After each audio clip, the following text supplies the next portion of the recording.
Hello, parents, grandparents, future parents, and curious minds. Welcome to the podcast. I'm Steven. And I'm PJ. And this is Dad's Discuss. Want to bring up again that Steven's doing the finger guns during the intro, and I love it. I will never stop. Oh, man. We have got an episode for you today, listeners. Oh, yeah. Coming off the heat of the national presidential debate last night, we decided to have a quick meeting turnaround episode thing to bring you on Sunday. Absolutely, and it's definitely going to be the hot topic in these upcoming months as the presidential election looms over us in November. We already had an episode talking about politics in general and the family. Figured it'd be a good chance to just kind of dive a little deeper into politics, the upcoming election. So, Stephen, why don't you start us off? Well, you say you're not supposed to talk about around the dinner table, but with ever since 2016, this stuff is talked about at every Thanksgiving, right? Except for the few breaks we've gotten in between where we got to talk about COVID instead. It is, and I think technology has brought that upon us as well. It used to be not everyone was up to date on current events as they would if you hadn't read, say, the Sunday paper or clicked on your local news station. But now that you have the internet and newsworthy stories right at your fingertips, I think it's just much more common for people to discuss topics that in the past may have been considered taboo or, hush-hush. Yeah. I think a good framing for this episode is not only the debate, but politics in general and where the country's headed with, our leadership and our choices when it comes to the national stage, and not only that, but the local stage. But I'm reminded of our topics board, the good old trusty whiteboard, and leadership is one of those. And my concern about the future isn't will we be here as a society, it's what kind of leaders are going to take us to the future we see. Absolutely. And then also setting up a future that we would be proud to hand off to our children. Yeah. One of the topics that came up in the debate was climate change, and they only touched on it for maybe one or two rebuttals. And man, I was praying somebody said nuclear, at least the word in there. Absolutely. Because I'm a big fan of nuclear energy, and I feel like that's one of the very few sustainable things for our future generations. I would agree with that, but it's also one of those topics that can be like a buzzword, if you will. Someone's going to hear that and just be very against it, or someone's going to hear it and be very for it. I mean, he said Putin has plenty of nukes. I mean, it got brought up in the negative. Let's bring it up in the positive. Yes, I do agree, especially considering we have utilized nuclear energy here in this country to a good extent, and there's no reason, in my opinion, that we shouldn't continue to increase it, at least from a sustainability standpoint. Yeah, I mean, we live in Alabama, right? So we've got Browns Ferry over there providing us tons of energy. And it's a fantastic piece of equipment it's been there since, the 70s or something? I don't know that. I haven't looked it up in a while. You can talk while I do some fact checking. Oh, thank you for that. No, I think that the energy and climate change, as you put it, is a very important topic for our generation, and it's going to be even more important for the younger generation. It is one of those things that's kind of shied away from, if you will, in the older generations, which, as statistics show, tend to be the more right-leaning or Trump-supporting voters. So perhaps it was not discussed in depth from his side, just knowing his base and how they would respond to it. So the Browns Ferry was commissioned in 1966. Operation date was 1977. So yeah, I was right. 70. There's your history lesson for you folks. Yeah. But yeah, any topic can be hot button. It's just how a leader frames it and what their vision is. And that's the thing I didn't get out of the debate is neither of them felt like they have a vision going forward. You got one side that's saying doom and gloom and the country's gonna end, and then the other side's like, here's all these patchwork ideas of how we can try and make life better, but there's no guiding vision of, hey, we're gonna go achieve space travel, or we're gonna put in I don't know. There was some other podcaster that said there's no vision in leadership today that says the words world peace. No one says it anymore. And I don't know why, and he doesn't know why either. He's like, we need to get back to that sort of visionary driving leadership style. See, I'd have to disagree because, as someone who is very pessimistic about politics in general, I just feel like most politicians lie through their teeth continually. Yeah. And you saw the fact checkers, having a Yeah. hard time trying to I keep got up. So I don't think that spouting off world peace necessarily makes someone a great leader because it's unattainable in my opinion. yeah. That is the type of like, hey, I'm going to promise you this golden goose, but I'm only going to deliver. I don't mean it in a like, I have 4 years as president, I'm going to create world peace. I mean it as like, here's this thing we're striving towards and this vision. And I want to do these things underlying to get us at least a step towards that, right? Much like my discredit for leaders during the whole COVID pandemic thing.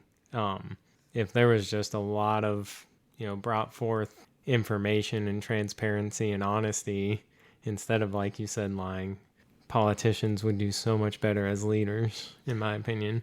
We need politicians. We need them to be leaders. We need them to have a vision and a goal in mind. We don't need them fighting each other. We need them fighting ideals in the courts and things like that. I completely agree with that, and I think maybe this is a modern trend, or maybe this is how it's always been, and people just haven't noticed it as much without access to the internet. But it just almost seems not necessarily scripted, but kind of like how the WWE is. People know that it's fake, but they still enjoy watching it for the entertainment value. Yeah. And some of these debates and some of these tweets that you see, it's like, this can't be real. Like, this is just purely to entertain the masses. Yeah, on both sides too. It's crazy.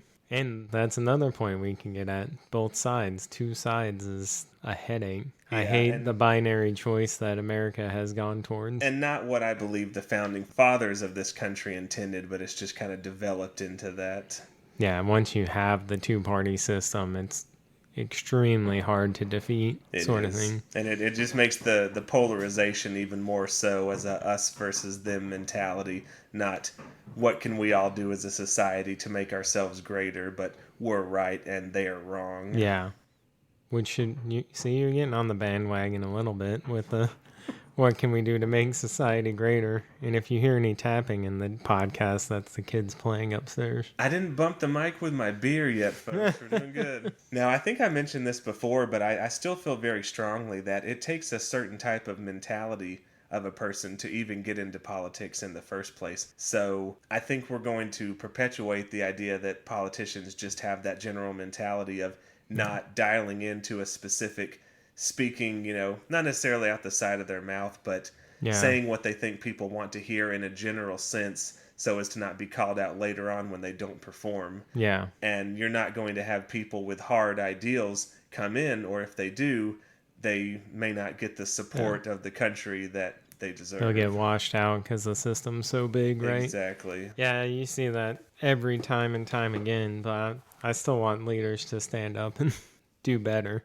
You can always challenge them to do better, and that's my stance. But yeah, you see it 8 years in office, maybe as a president, and what can you truly accomplish in 8 years? Theoretically, quite a lot. But if you don't have the backing, and if you don't have that vision that everybody can get behind, that's going to be pretty tough. Yeah. And I mean, this is a podcast, so I feel free to speak my mind. I do think that the past 8 years has been different than what we had seen previously, just due to the fact that former President Trump is running. I think the debates that I remember seeing with Mitt Romney and President Obama were a lot more formal, a lot more question-oriented, not so much as attacking and defending each other. And I think you're just seeing that because of the mentality that he has. Yeah.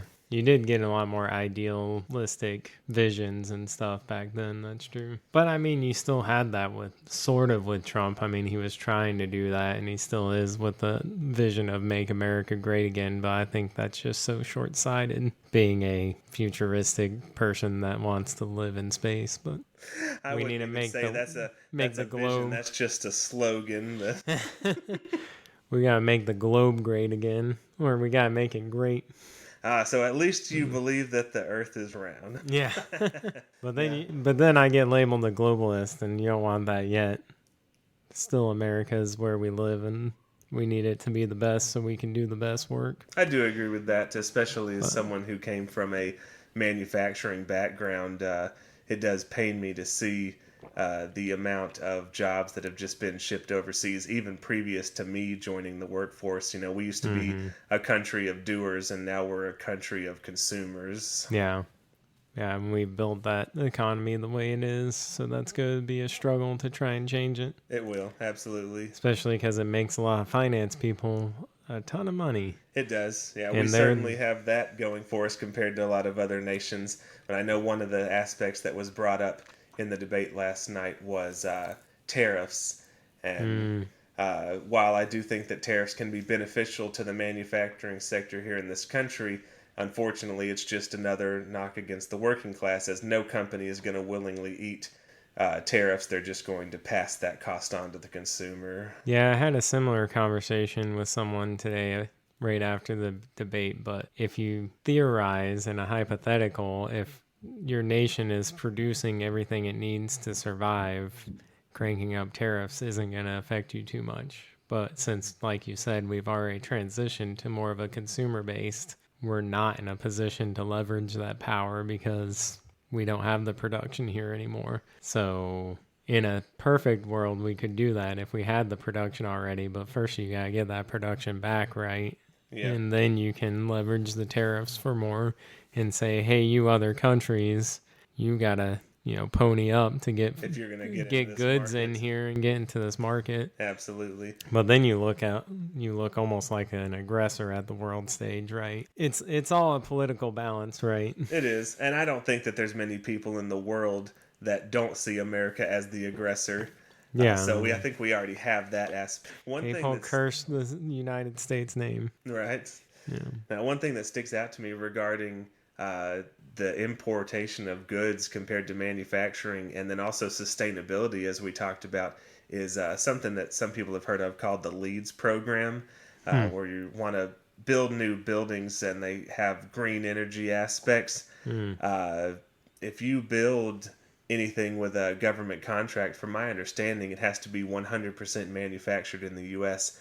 Do you know how hard it is to find tiles, doorknobs, and just general home equipment manufactured in the U.S.? It's near impossible. Yeah. And it just really goes to show you that we have a long way to go if we want to get away from importing major goods from other countries. Yeah.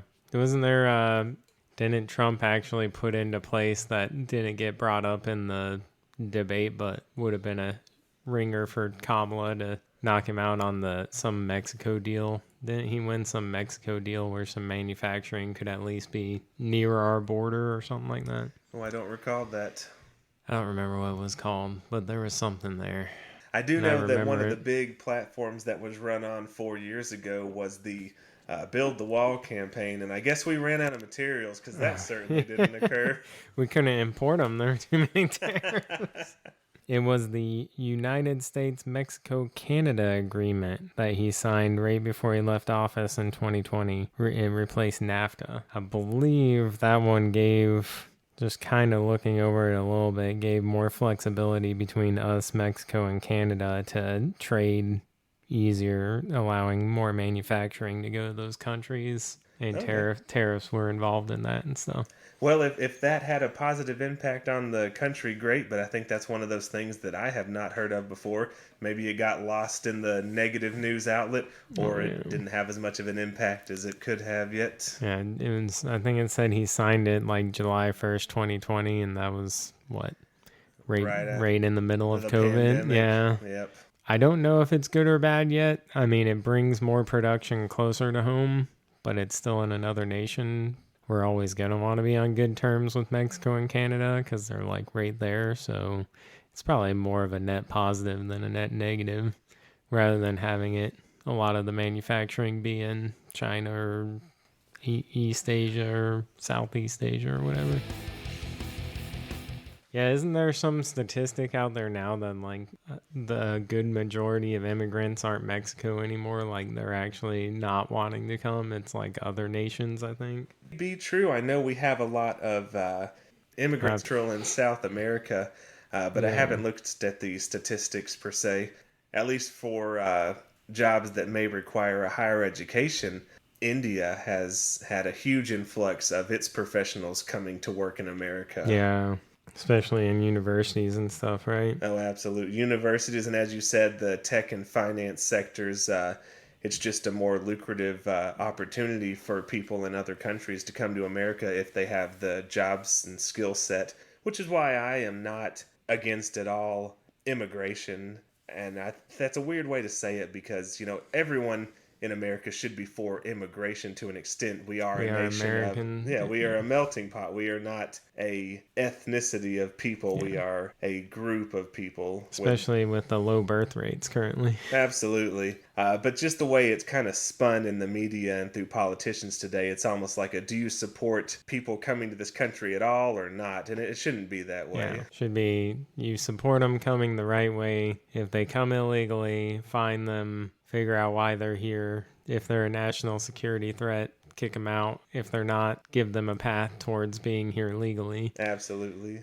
Like, there's a reason they risked life and limb to be here. Maybe it's a good reason and they can provide worth to the nation. Absolutely. And I know both sides of my family tree, were immigrants. I think majority of people would have to say that at some point, unless you're 100% Native American. Yeah. So at some point, our ancestors came to this country, and I think we'd be doing them a disservice if we tried to now restrict who was allowed in without, as you said, clauses for make sure we're not letting in any potential terrorists and things. Right. Yeah. Every country has that problem anyway, so why don't we just do it the right way? Absolutely. You talked about, us being Catholic many times on the podcast, and, the Catholic Church has a very high Hispanic population. And once you get involved in the background of the church, you see a lot of the fear of, especially in 2016, of Trump becoming elected and people not want to even share their names on a form or anything because they don't want to be known that they're around. So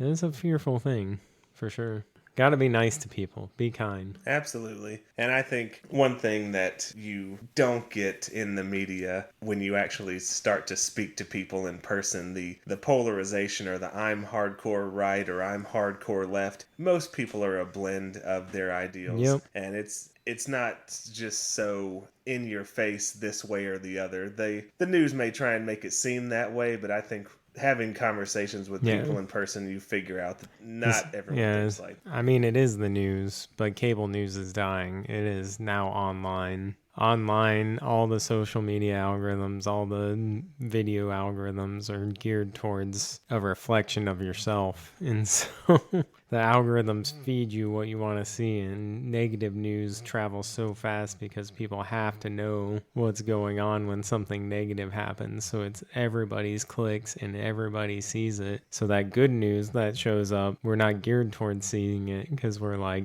looking for the negative. It's just human nature. It also doesn't generate as many clicks and therefore it doesn't Right. generate as much profit. Living in a capitalistic society, it all comes down to how much money can I make. Yep. We touched on that a little bit in the media and tech episode, but that's not come out yet. So, whoops. We'll see how this editing goes.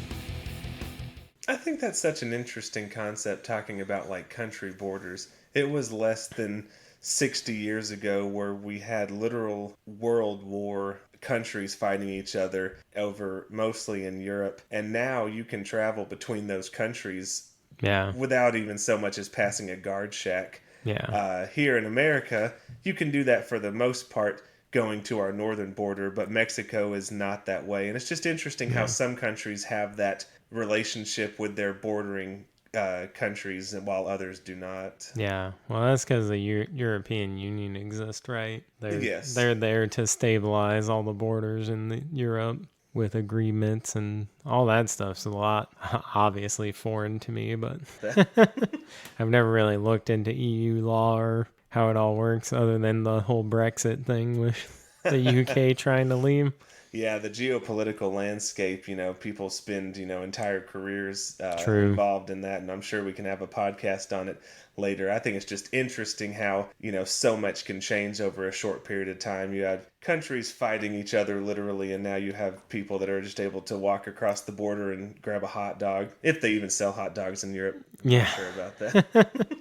They probably do now, but At least in our lifetimes, I think one of the biggest ones would have been the fall of the Soviet Union and just the sheer amount of Balkan countries that were created and are ever changing yeah. over in Eastern Europe. Yeah.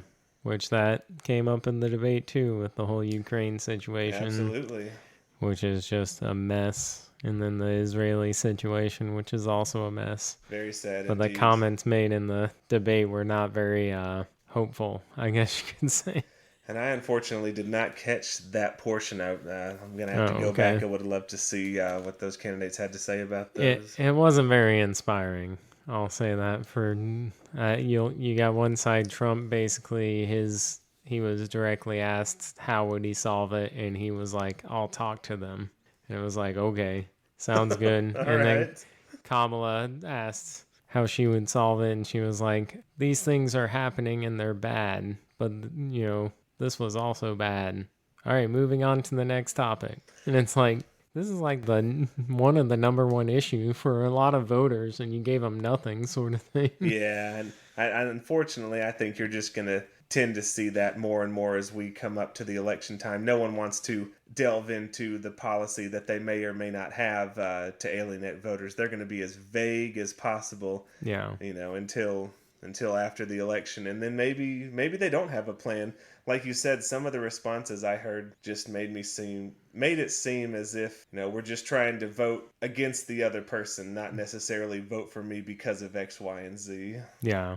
I'm not gonna lie. Sometimes it can be rather disheartening.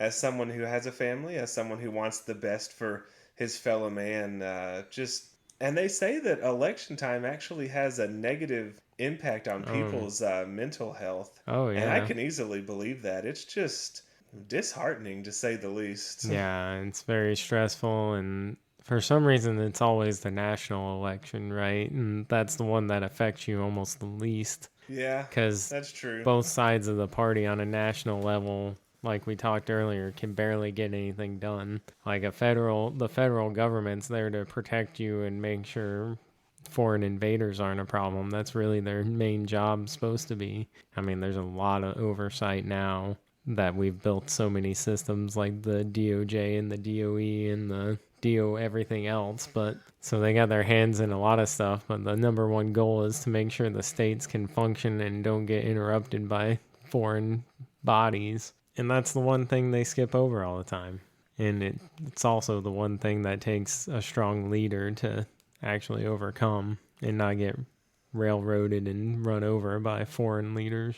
Yeah, and I think a lot of the questions that I saw when I was watching were, I don't know even know how to explain it, but like the moral aspect of trying to run a country. I don't recall many questions geared towards like running the country compared to foreign invaders or other nations. It was Yeah. how are you going to respond to say abortion, or how are you going to Yeah. respond to immigration. So Mm-hmm. topics that are really important, but also particular to this country alone, like Yeah. not us dealing with other nations. Mm-hmm. Very true.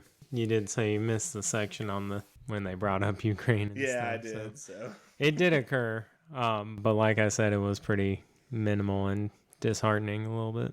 I definitely stand by saying Kamala won the debate in the sense that Trump had a very negative vision of the country, and I think people are tired of that and beat down by it enough that they don't care. And then she at least attempted to have a positive vision going forward, but I don't know if I agree with the ways or she leaned into the economical ways of getting money to people for home buying and child tax credits, which I'm all for. I mean, we're parents. This is a parents podcast, but done the wrong way, who knows what kinds of problems it could cause. yeah, from what I gathered, I do agree. I do have to concede that I just don't think that the former President Trump is there. I know there was a pretty big smear campaign for President Biden due to his cognitive abilities, and I have to say that I think Trump has made it to that point. I do not think that he is functionally capable to run a country at his cognitive state. especially for 4 years. Absolutely. I think he's still leaps and bounds above Biden based on that last debate they had. But yeah, he'd be better to replace with. I mean, obviously we got the choice we We have, but do. And that is it's not why, gonna as you change said, much. I do believe that Kamala won the debate. I also do believe that she is the best candidate for the job. But this is not a podcast where we tell you who to vote for. It is a Right? podcast where I want to just tell you to please vote. Yeah. Be informed. Get out there. Do your service. It may be the least of, how do I say this? Maybe trying to pick the lesser of two evils as it usually is, Yeah. but at least you can say that you participated. And at least we have an opinion from as many people as possible for what the direction of the nation should be. If you're in a deep colored state like we are, it might matter a little bit to people seeing openings to run for stuff, but especially in those swing states where it's important, get out and vote, grab your friends and vote, things like that. America votes, Ohio decides. I'm just kidding. That was just a quote from an old Daily Show clip that I felt hit home at the time. But also, before you go out and vote, make sure you like, comment, and subscribe. That's right. Yeah, you wanted to bring up something about animals? I wanted, well, especially since talking about Ohio, the first fact check of the night had me rolling. I don't know where this rumor had come from that Haitian immigrants were eating people's pets, but having a potential presidential candidate spout something like that during a debate and then getting fact checked was just hilarious to me. It was really funny. I think even as vice president, like the day of was like, maybe we shouldn't talk about it because nothing's like super confirmed. It was just a post online and he rolled with it anyways. I mean, that's Trump. Like you talked about how you think he might be in decline a little bit, but I mean, the guy I saw on stage just seemed like an angrier version of what he's always been. That is true. Just I kind can't of sad argue shell that. of anger because I he's know. always been crazy. Oh yeah, It's not. the tweets show that. I'm starting to think Elon Musk might be even crazier based on the way he talks. Yeah, if you didn't know Elon was crazy, I mean, he named his kid like XE Alpha Right. 12. Yeah, he's got one of those brilliant minds, but he is one of those socially awkward engineers that doesn't know how to handle a lot of things. But he's getting, more benefits from any Republican going into office than a Democrat right now since they're, not helping him in the ways of business. So Yeah. you can see why he would go all in on Trump. I did see something that I had to say just because I thought it was funny myself. But if there's any person that we need to be wary of potentially eating pets, it's RFK Jr. I'd steer clear of that gentleman. Oh man, RFK left If a what was it? He left a a dead bear or something in the middle of New York. he killed a bear and then left it in Central Park, and this was a documented story. But Yeah. since Well, he talked about it too. Yeah, almost a proud moment. But you listen to him on a podcast level and talking long enough, he's not like awful vision of the country and what he wanted to do. He just had some really weird ideas in a few areas. But if you listen to his ideas in other areas, it's like, yeah, that makes sense. So it's like much like any politician, they have a few things you very much disagree on. And that's I'm glad you brought that up because I kind of wanted to go back to just briefly touch on the abortion topic. I know. I'll need another beer for that. Though. Okay, One well, second. this will be a great. You can add some music in the clip there.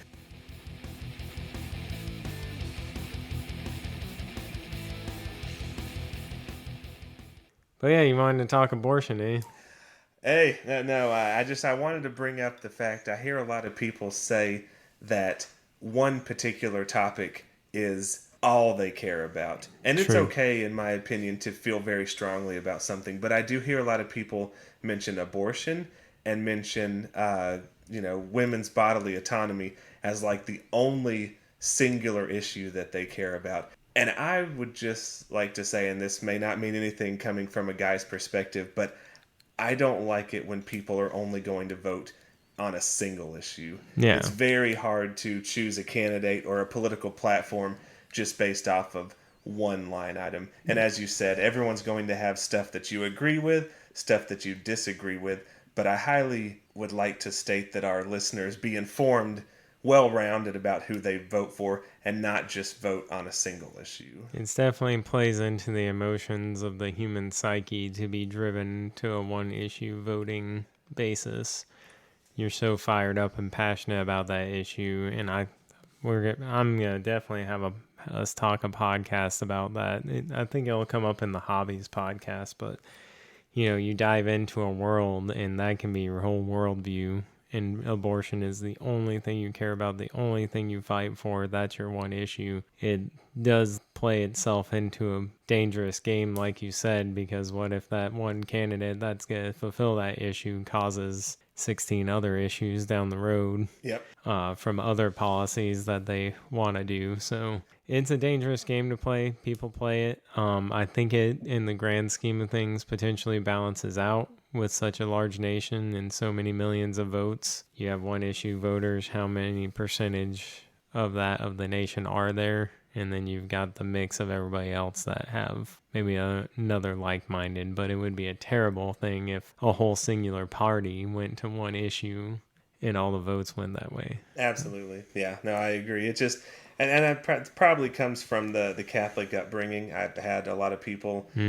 basically state that they feel abortion is, like the number one evil of the world, and they will never vote for a candidate who is against it. But if the only candidate who is for an abortion ban is also a terrible human in other aspects, I just cannot get behind ever voting and for he's that not person. he's not even for an abortion ban. Yeah. He's for the states to make the decision. Which was interesting because I did notice that part in the debate, and I had heard that there would potentially be like a unified ban, and he outright said that he would not do that. Yeah, he's pretty much said that since 2020. Once they overturned Roe v. Wade on a federal level, he was like, cool, we got the job done. The states have it now. He hasn't really changed and flip-flop much on that since. That's another thing that we can have a whole podcast on, but don't get me started on my views on the 9 Supreme Court justices having a say over all laws in this country. For many, many years, too, right? With no term limits. That is not a policy that I would ever have voted for. Yeah. There are good and bad things, right? Everything's got its pros and cons. Lifetime service until either you want to quit or you die gets you stability in the court system, theoretically, but it leaves the door open for continuous corruption and things like that. Shorter time does not give you long enough to be knowledgeable in the law and see tons of cases and have a more strong basis for experience and things like that. So I don't know how I feel about it is all I'm saying. Yeah, I definitely agree with your pros and cons, and I'm not saying that we limit it to 4 years like a president, but 10 year terms, but 35 years at the same position. Yeah. As you said, that just kind of opens the door for potential corruption. And as you see some of the... just about anywhere in life. Oh, too, absolutely. Right? And in any aspect of what you do. If you run the same company for 35 years, there's a highly likely chance that you've been cooking something up. Oh, absolutely. Or you just have everybody in the company worshiping you, one of those two. Yeah, but one thing that I wanted to bring up to all our listeners, if you are involved, fantastic. If you're not, get involved at least a little bit. It is very worthwhile to have a say in your own nation. And if you aren't registered to vote, it's never too late. Sure. Your vote does matter. Don't let anyone tell you that it doesn't, even if you live in a heavily red state and are blue, or if you live in a heavily blue state or red. Just get out there and make sure that you do your part. Yeah, that's one thing that I encounter in politics a lot is people talking about throwing away votes, and I firmly believe that is never the case if you vote. they're like, you voted third party. What a waste of your time and energy, and it's not going to mean anything. And it's like, well, I mean, I got to vote and I got to have a say, and there's a percentage on the scoreboard that says somebody out there doesn't give a flip about anybody that they've put up for whatever election. Yeah, and that in itself, as you said, like that is a statistic that means something. It means that there are people out there that do want to say in their country, but don't believe in the people or the two-party platform. If you don't vote, you can still criticize the government. Everyone has that right to, but you didn't necessarily you didn't participate in it. But a third-party vote, even though, your candidate's not going to win, it's still a statement to say, can the two-party system find someone better, please? Yeah. And the other flip side of that, getting involved, my preachy moment would be, if you have the time, you should make the time, look at your city councils, look at your districts. They have meetings constantly. You can talk to any public official about how you feel. You don't have to hide in the shadows if something's affecting your family. We do a little bit more than we probably should hiding wise, but we try and focus on community and things and not so much politics, even though that could affect us more. Your sheriff, your city council members, things like that are determining your road systems, your infrastructure, and all what businesses are coming to town. So have a voice. Absolutely. The local counties usually always have at least weekly meetings that are generally open to the public. So if you have the time and have the ability, get involved if you want to. It's your choice, but it can certainly help you get better acquainted to how politics, at least on a local level operates. Right. Yeah, one of the things I think of on a daily basis is how much the human experience can only focus on so many things. Like I said, I might bring up more in the hobbies podcast, but you can dive into one thing and that can be your thing, and you can be an expert on that thing, but you've missed so much more out of the human experience. That goes along with politics, that goes along with your job, that goes along with the technical field. A lot of the things I see and feel like happen in the tech field is nobody cares about politics. They don't want to talk about it because they'd rather be talking about zeros and ones and yes, mathematical equations, because you don't have the brain space. If you've been trained in a technical field, that took all of your brain power to get 4, 5, 6 years to understand that subject. Why would I waste my time going and figuring out another one? Yep. And I feel like I have that perspective because I consider myself a jack of all trades, master of none, and I can see that in other people. And it's kind of like you want to build a society that way, because you want to have people diving into the tough technical subjects, and you want people that they can trust to run things so that they have the space to do that without fears and anxiety from the rest of the world. Yeah. And, I think I've heard it said before, something along the lines of, if you're ignorant about most things, fully ignorant, you tend to be more happy as you think you have a good understanding of most things. But the more and more you learn about, as you said, society and the human experience, the more you realize there is just a tremendous amount of information available that I have no concept of. Yeah. Dunning-Kruger effect all over the place. Absolutely. Like I can point to you a helicopter. Can I tell you why it flies? No. Yeah. I can point out planets. Can I tell you why they have elliptical orbits and everything? Yeah. There's just so much information out there. So you can definitely try and be a jack of all trades, and I do highly suggest it, but it can seem overwhelming. Yeah, you still need people that can dive into a subject and that be their thing, because the jack of all trades isn't going to solve some of the technical solutions we're faced with today. I can tell you that. I can understand it when somebody comes to me with a solution and I'm like, oh yeah, that makes a lot of sense. I'm glad you found it, because I would not have had the patience. Well, as I've said before, politics, there are entire podcasts dedicated to it. It's something that, we can go on and on about. Oh yeah. Focusing in on the debate, I think some of the highlights were covered. I credit you for saying out loud as a Catholic that you'd support a Democrat, so that's pretty... Thank you. Yeah, in a lot of the circles, like you said, that's frowned upon for some reason, but it's the battle for ideas, and one side seems like they have it more on lock than the other, but I hold true to my independent standpoint. I don't know if I'll vote one way or the other in a two-party system yet, but we'll see. Yep, but as long as you get out there and vote, that's really what I want to get across to all our listeners is just do your part, but be informed when you do. Yeah. That's the hardest part. Like you said, or like we've been talking about, your focus is elsewhere, so being informed is very difficult. It is, especially when you're raising a family. Your focus for the most part, hopefully, is providing for your family. And while politics and the way the country operates does have a somewhat effect on it, it's not going to have a day-to-day impact on you, but being there for your family does. Yeah, the day-to-day impact we can call out. Sometimes people in your office will bring it up, and you have to have a response sometimes. Or you can always say, I'm not going to talk about that. Let's move on to something more appropriate for the office. But yeah, that's true. It is something that can affect your day-to-day, especially in such a heightened, polarizing environment these days. But I do love being an independent in it because you end up hearing both sides and you can put people off their toes because some people will rail against the other side and you're like, well, I mean, they have these few good points like I've done with and then they're like, oh, well, okay. Yes. You can keep people on their toes when you sit in the middle is all I'm saying.